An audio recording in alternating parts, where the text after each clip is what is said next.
What's going on, everybody? It's your boy KRYPTONIAN SAIYAN here, bringing you guys another review for Chainsaw Man Chapter 107. And the battle between the War Devil and the Justice Devil has kicked off, and we've got to put some respect on the name of Yoru because she's showing herself to be a pretty clever devil given her current limitations and power and the circumstance she finds herself in, fighting someone who has the ability to read minds, which basically means every move is going to be seen through before you even make it, and that makes this the type of battle where it's near impossible to win. However, Yoru has managed to work a way around that difficult situation in a way that feels just as underhanded of a method as what you would expect from a devil. The chapter opens up with the creative set of paneling where we see Yoru from an angle where she's shown from the outside looking in, which takes advantage of the window frames being shown, which adds to the unique perspective. When we see Yoru block and dodge the attacks from the Justice Devil, when we see Yoru dodge one attack, she manages to slice off one of the legs of the Justice Devil, which is going to be one of those rare wins for her in this fight, with even the Justice Devil being impressed by the maneuver. However, the Justice Devil has some tricks up her sleeve as well. In a creative way of fighting, she extends her horn out through the window and sends it through the other window in an effort to successfully attack Mitaka's blind spot and forcing her to block. The attack sends her flying through the classroom door and smashing against the wall, which leads to her classmates freaking out as they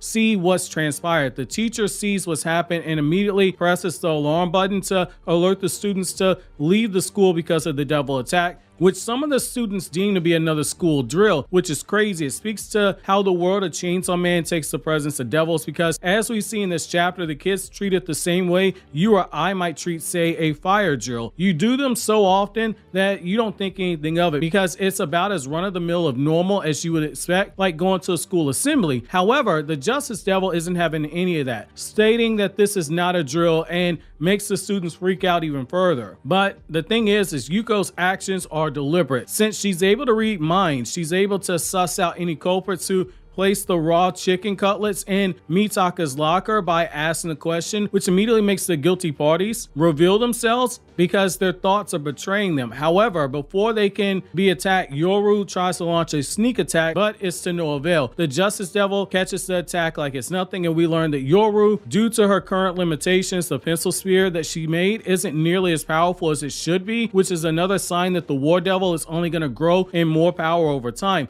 But for right now, we aren't going to see the power of one of the four horsemen of devils anytime soon. This leads us to the Justice Devil carrying out its own form of justice by throwing the spear at one of the girls who pulled that mean prank on Mitaka. And while the other students are running away, the Justice Devil slaps one of his legs around to smash in the head of one of the girls against the wall just as the school's Devil Hunter Club members show up. This is where I want to bring up something very unique about the design of the Justice Devil. So if you look at it, it has no eyes. It's a clear play on the expression that justice is blind. And what we see here is also very ironic because the Justice Devil says it's only going after the bad guys, but what we see in turn is that the definition of bad is subjective here. It's another play on the expression, even the villains think that they're the hero of their own story. And in this moment, Yuko thinks that she's the hero, but in reality, she's actually doing some pretty messed up things. We see the sliding subjective nature of Yuko's justice once the Devil Hunter Club members show up and begin ganging up on Yuko. Yoru makes a mistake by poking the ego of the Justice Devil by taunting her, saying, "Don't go get yourself killed before the Chainsaw Man shows up," which leads to Justice Devil saying, "I didn't want to kill innocent people, but these people are ganging up on me, so they must not be innocent," which leads to a brutal set of wounds for the members of the Devil Hunters Club. It's then that Yuko tells Yoru that none of her attacks are going to work, and even the traps that she set up aren't going to work because Yuko knows about all of them. And to prove her point, Yuko begins running down a list of traps and weapons that are hidden and even counter plans that Yoru has, like say taking the dismembered legs of the Justice Devil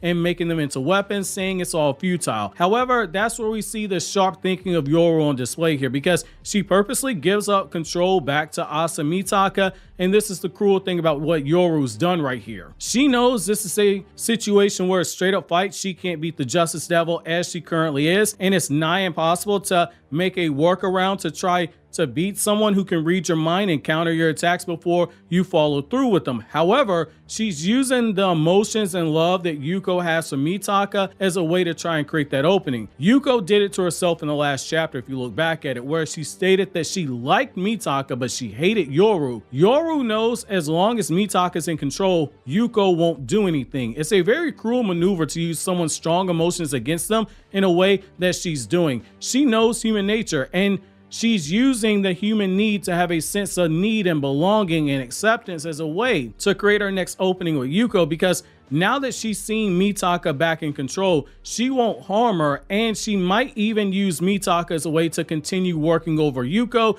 and make her lower her defenses. Think about it for a second. Once Mitaka learns that Yuko has done this, she's likely to call her out on it and potentially even make her feel guilty over it. When we first met Mitaka, she seemed like someone cold-hearted as they came, but now that she's been given a new lease on life, we've seen her change and show a wider range of emotions. There's a chance we see another layer added to Mitaka when she learns that Yuko has killed people in her name, and the foreshadowing is there for this. The last chapter, Mitaka was hoping against hope that she was wrong about Yuko going all school shooter on their classmates, and now she's seen it with her very eyes. We're likely to see that emotional side of her, and Yuko is going to make the mistake of trying to explain herself. In those moments, if Yoru is able to take back control and time her attacks in that moment she tries to take control, she might land a killing blow on Yuko, but she's only going to have one opportunity to pull this off because it won't work a second time, and that betrayal and underhanded method is likely to piss off Yuko.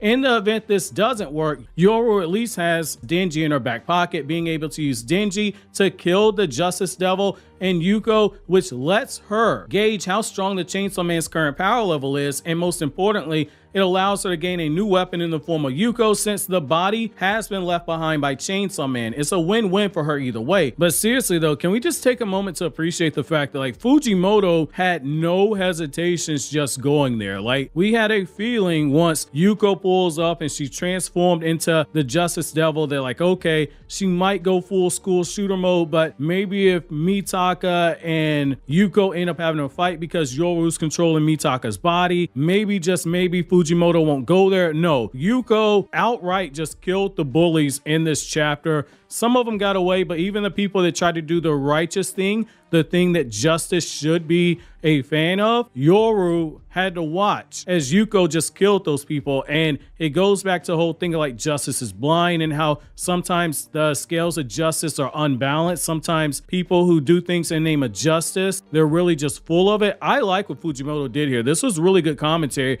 and this took a lot of balls. I'm a huge fan of what he did on this chapter. I'm glad he went there. And this really sets the stage for an emotional chapter in the next chapter itself. I'm gonna be very curious to see how that part is handled now that Mitaka is the one staring down Yuko. My chapter question to you guys is, how ballsy do you think this move was? And has Yuko gone too far to be redeemed? While you think that over, click here to watch these other Chainsaw Man videos you see on the screen right now.